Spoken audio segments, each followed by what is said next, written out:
कई बार जब आप मेहनत करना शुरू करते हैं और बार बार फेल होते रहते हैं तो आपके मन में एक प्रश्न आता है। यह प्रश्न आता है कि गॉड आपके साथ है कि नहीं। आप खूब मेहनत करते हैं, अपनी सारी ताकत लगा देते हैं, आप अच्छे कर्म करते हैं और उसके बाद भी आपको फल नहीं मिल पाते हैं। कई बार तो ऐसा भी लगता है कि क्या ईश्वर सिर्फ अच्छे लोगों के साथ ही बुरा करता है, क्योंकि जितने भी अच्छे लोग होते हैं उनके साथ बहुत दुख आते हैं, बहुत तकलीफ़ें आती हैं और उनको बहुत सारी चीज़ें झेलना पड़ता है। तो चलिए आज इसी बात को समझते हैं। एक बार एक लड़का जो कि आपकी ही तरह बहुत सारे सपने देखता था, अपने जीवन में बहुत ही आगे बढ़ने के बारे में सोचता था। उसने बहुत मेहनत की, बहुत ही कम उम्र में उसने बहुत सारी चीज़ें हासिल कर ली और उसे ऐसा लगता था कि गॉड हमेशा उसके साथ है। यह पता कैसे करता था वो? हर रोज़ जब वह समुद्र के किनारे जाता था तो उसे लगता था कि ईश्वर उससे बातें कर रहे हैं, वो साइड में है और वो ईश्वर से बातें कर रहा है। क्योंकि जब वो चलता था तो रेत पर उसे दो पैर के निशान दिखाई देते थे, एक गॉड के और एक खुद के। वह लड़का बहुत ही ज़्यादा खुश था। उसने अपने ज़िंदगी में वह सब कुछ पाया जिसके आप सपने देखते हैं।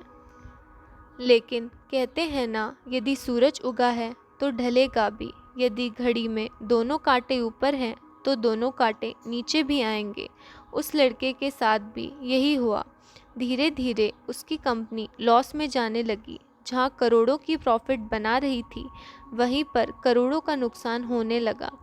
जो लोग उसका साथ देते थे वही लोग उसका साथ छोड़कर जाने लगे। उसे बहुत दुख हो रहा था और सबसे बड़ा दुख इस बात का हो रहा था कि जब वो समुद्र के किनारे घूमने जाता उसे वो पैरों के निशान नहीं दिखाई देते थे। इसका मतलब भगवान उसके साथ नहीं थे। वह लड़का बहुत ज़्यादा दुखी था, बहुत ज़्यादा परेशान था और सोच रहा था कि जब अच्छा समय था तो भगवान मेरे साथ थे, लेकिन जब मेरा बुरा समय आया तो भगवान ने भी मेरा साथ छोड़ दिया और मेरे अपने भी मुझे छोड़कर चले गए। वह बहुत दुखी हुआ, लेकिन उसने हार नहीं मानी। उसने हिम्मत रखी और जो भी चीज़ें गॉड ने उसे सिखाई थी उन चीज़ों को, उन बात को उस लड़कों ने फॉलो किया और फिर से मेहनत करना शुरू किया। फिर क्या था, थोड़े दिन के बाद फिर से उसकी कंपनी खड़ी हो गई। उसे जहाँ बहुत सारा लॉस हो रहा था वह सारा प्रॉफिट होने लगा और वो फिर से खुश हो गया। लेकिन उसने एक चीज़ कभी नहीं छोड़ी थी, अपने ऊपर विश्वास और समुद्र के किनारे घूमना। जब वह थोड़े दिन के बाद समुद्र के पास गया, सारी चीज़ें ठीक हो गई थी। उसकी कंपनी फिर से खड़ी हो गई थी। थोड़े दिन के बाद उसने नोटिस किया कि जब वह समुद्र के किनारे घूमने जा रहा है तो एक और पैरों के निशान उसके साइड में बन रहे हैं। उस लड़के ने मुंह फेर लिया और आगे की ओर बढ़ गया। साइड से आवाज़ आई कि क्या हुआ, मुझसे बात नहीं करोगे? उस लड़के ने चिल्लाते हुए जवाब दिया कि जब मेरा बुरा वक्त चल रहा था तो आप मेरे साथ नहीं थे, आपने मेरा साथ छोड़ दिया और ये पूरी दुनिया ने भी मेरा साथ छोड़ दिया। मेरी मेहनत और मेरी विश्वास के कारण आज मैं फिर यहाँ पे आ पहुँचा, मैं सफल हो गया। तो तुम फिर मेरे पास आ गए। मुझे जब सबसे ज़्यादा तुम्हारे साथ की ज़रूरत थी उस वक्त कहाँ थे? और जब जब मैं सफल हो चुका हूँ तो फिर से मेरे साथ आ गए।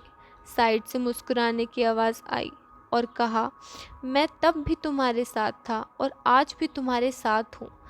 लड़का थोड़ा सा झल्ला गया और कहने लगा कि यदि तुम साथ थे, यदि साथ होते थे तो एक और पैरों के निशान मेरे साइड में दिखाई देते थे। लेकिन जब मेरे ऊपर मुसीबत आई, जब मेरे ऊपर संकट आया तो मुझे कोई पैरों के निशान दिखाई नहीं दिया। तुम मेरा साथ छोड़ दिया।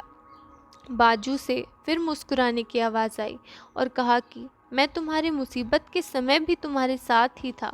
जब तुम सफल थे तब तुम्हें दो पैरों के निशान दिखाई देते थे क्योंकि मैं तुम्हारे बाजू में चलता था। लेकिन जैसे ही तुम्हारे ऊपर मुसीबत आई तुम्हें एक पैरों के निशान दिखने लगे क्योंकि तुम्हें अपनी गोदी में उठा लिया था, और इसलिए तुम्हें जो पैरों के निशान दिख रहे थे वो तुम्हारे नहीं, वो मेरे थे। इसलिए हमेशा याद रखना चाहिए कि किसी भी परिस्थिति में वो ईश्वर, वो मालिक हमारा साथ कभी नहीं छोड़ता।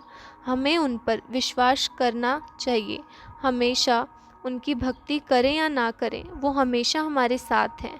इसलिए इस बात को हमेशा याद रखना, हाथों की लकीरों से पहले उंगलियां होती हैं, जो हमें यही सिखाती हैं कि हमें अपनी किस्मत से पहले अपने कर्मों पर भरोसा रखना चाहिए।